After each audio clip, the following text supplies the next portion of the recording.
Hello guys, എല്ലാവർക്കും മോസ്റ്റ്ലിയുടെ പുതിയൊരു video സ്വാഗതം. ഞാൻ ഇർഫാൻ. ഇന്ത്യയിലെ നമ്പർ 1 സ്മാർട്ട് ഫോൺ ബ്രാൻഡ് ഏതാണെന്ന് ചോദിച്ചാൽ ഒരു സംശയമില്ലാതെ നമുക്കറിയാം ഷവോമിയാണ്. കാരണം ഷവോമിയുടെ ഫോണുകളാണ് ഇന്ത്യയിൽ ഏറ്റവും കൂടുതൽ വിറ്റഴിക്കപ്പെടുന്നത്. ഷവോമിയുടെ രണ്ട് സ്മാർട്ട് ഫോൺ സീരീസ് ആണ്, ഒന്ന് MI അതുപോലെ റെഡ്മി.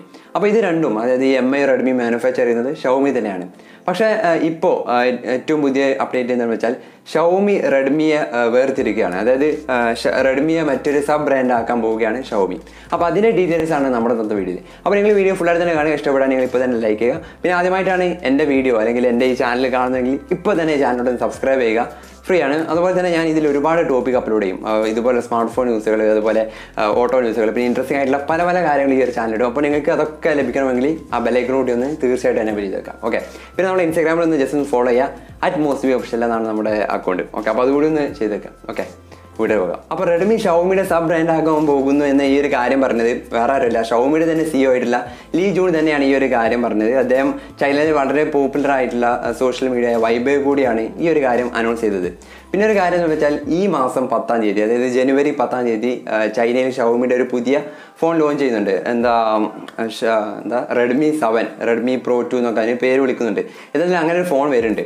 അപ്പോൾ ഈ ഒരു ഫോണ് റെഡ്മി ബ്രാൻഡിൽ വരുന്ന ഫസ്റ്റ് ഫോണെന്നാണ് അവർ പറയുന്നത്. അതായത് ഇങ്ങനെ ഇൻഡിപെൻഡൻ്റ് ആയതിനു ശേഷം, അതായത് ഈ ഒരു സബ് ബ്രാൻഡ് ആയതിനു ശേഷം വരുന്ന ഫസ്റ്റ് ഫോണെന്നാണ് അവർ പറയുന്നത്. പിന്നെ ഒരു കാര്യം, പിന്നെ എല്ലാവർക്കും ഒരു ഡൗട്ടാണ്, ഈ MIയും അതുപോലെ റെഡ്മിയും ഒന്നാണോ എന്ന്. സത്യം പറഞ്ഞാൽ അത് രണ്ടും ഒന്നല്ല, ചെറിയ വ്യത്യാസമുണ്ട്. അതായത് റെഡ്മി സീരീസിൽ വരുന്ന ഫോണുകൾ ബജറ്റ് ഓറിയൻറ്റഡ് ഫോണുകളാണ്. അതായത് ഒരു 10-15,000 രൂപേൻ്റെ ഒക്കെ ഫോണുകളാണ്, സാധാരണക്കാർക്ക് വേണ്ടിയിട്ടുള്ള ഫോണുകളാണ് റെഡ്മി ഫോണുകൾ.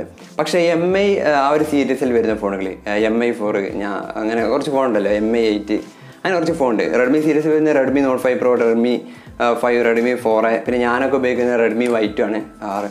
അപ്പോൾ അതൊക്കെ വരുന്ന സാധാരണക്കാർക്ക് വേണ്ടിയാണ്. പക്ഷേ MI സീരീസിൽ വരുന്നത് കുറച്ച് ഫ്ലാഗ്ഷിപ്പ് കാറ്റഗറിയിൽ വരുന്ന ഫോണുകളാണ്. അതായത് കുറച്ച് വില കൂടിയത്, കുറച്ച് റാമും കുറച്ച് സ്റ്റോറേജൊക്കെ ഉള്ള സൈസാണ് ഈ MI സീരീസിൽ വരുന്നത്. അപ്പോൾ നമ്മുടെ ഷവോമിയുടെ CEO പറയുന്നത് ഈ ഒരു റെഡ്മി ബ്രാൻഡ് ഫോക്കസ് ചെയ്യുന്നത് അൾട്ടിമേറ്റ് പ്രൈസിലും അതുപോലെ പെർഫോമൻസ് റേഷ്യോയിലൊക്കെയാണ് ഫോക്കസ് ചെയ്യുന്നത്. അതോടൊപ്പം തന്നെ E-commerce ഫ്രണ്ട്ലി ആകുമെന്നാണ് പറയുന്നത്. അതായത് നമുക്ക് ഓൺലൈൻ വഴി മാത്രം വാങ്ങാൻ പറ്റുന്ന ആ ഒരു സംവിധാനം, ഫ്ലിപ്കാർട്ടിലൂടെ ആമസോണിലൂടെ ഒക്കെ മാത്രം വിൽക്കുന്ന, അല്ലെങ്കിൽ ആ ഒരു അങ്ങനെ ആയിരിക്കും വരിക എന്നാണ് പറയുന്നത് റെഡ്മി ബ്രാൻഡ്.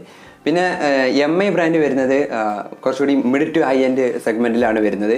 അത് റീറ്റെയിൽ ട്രേഡുകളെയാണ് ലക്ഷ്യപ്പെടുന്നത്. അതായത് നമുക്ക് ഷോപ്പുകളൊക്കെ വാങ്ങാൻ പറ്റുന്ന അങ്ങനെ വരുന്ന ആ ഒരു കാറ്റഗറിയാണ് MI ബ്രാൻഡ്. പിന്നെ ഈ ഒരു സെപ്പറേഷന് ശേഷം ഷവോമി കൂടുതലായിട്ട് MI ഫോണുകളെ ഫോക്കസ് ചെയ്യും. കാരണം അതിൽ നിന്നാണ് അവർക്ക് കുറച്ചുകൂടി ലാഭവും കാര്യങ്ങളും കിട്ടുന്നത്. അപ്പോൾ അത് കുറച്ചുകൂടി സെറ്റപ്പ് ആക്കാൻ വേണ്ടിയിട്ട്, അല്ലെങ്കിൽ ആ ഒരു ബിസിനസ് അവിടുത്തെ MI അല്ലെങ്കിൽ ഫ്ലാഗ്ഷിപ്പ് കാറ്റഗറിയിലെ ഫോണൊന്ന് സെറ്റപ്പ് ആക്കാൻ വേണ്ടിയിട്ട് അതിൽ കുറച്ചുകൂടി ഫോക്കസ് ചെയ്യുമെന്നാണ് പറയുന്നത്. അപ്പോൾ ഏതായാലും ഇങ്ങനെ ഒരു സെപ്പറേഷന് ശേഷം ഷവോമി ഹാട്രിക് അടിക്കും, ആ ഉറപ്പാണ്. കാരണം അവർക്കിപ്പോൾ 3 സബ് ബ്രാൻഡ് ഉണ്ട്. ഒന്ന് റെഡ്മി, രണ്ടാമത്തത് MI, മൂന്നാമത്തത് പോക്കോ. അങ്ങനെ 3 സബ് ബ്രാൻഡുള്ള ഒരു വലിയൊരു സ്മാർട്ട് ഫോൺ കമ്പനി ആയിട്ട് മാറിയിരിക്കുകയാണ് ഷവോമി. അപ്പോൾ ഈ ഒരു റെഡ്മി ഫോണുകൾ സാധാരണ ബഡ്ജറ്റ് ഫോണുകളാണ് പുറത്തിറക്കുക. അതുപോലെ തന്നെ MI ബ്രാൻഡ് പ്രീമിയം ഫോണുകളാണ്. പോക്കോ ഫോൺ അറിയില്ലേ, പോക്കോ കുറച്ച് മുമ്പ് പുറത്തിറങ്ങിയാണ്. അപ്പോൾ ഈ പോക്കോയിൽ വരുന്ന ഫോണുകളൊക്കെ അഫോർഡബിൾ പ്രീമിയം ഫോണുകളാണ് പുറത്തിറക്കുക. ഏതായാലും കഴിഞ്ഞ 2018 സ്മാർട്ട് ഫോൺ കോമ്പറ്റീഷൻ പറയുകയാണെങ്കിൽ വലിയൊരു കോമ്പറ്റീഷനാണ് 2018 നടന്നത്. നമുക്ക് എല്ലാവർക്കും അറിയാം.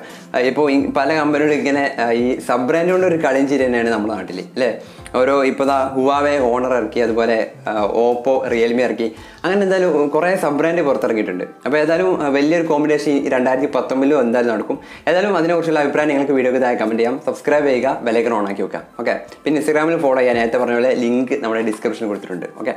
അപ്പോൾ അടുത്ത വീഡിയോയിൽ കാണാം. ബൈ.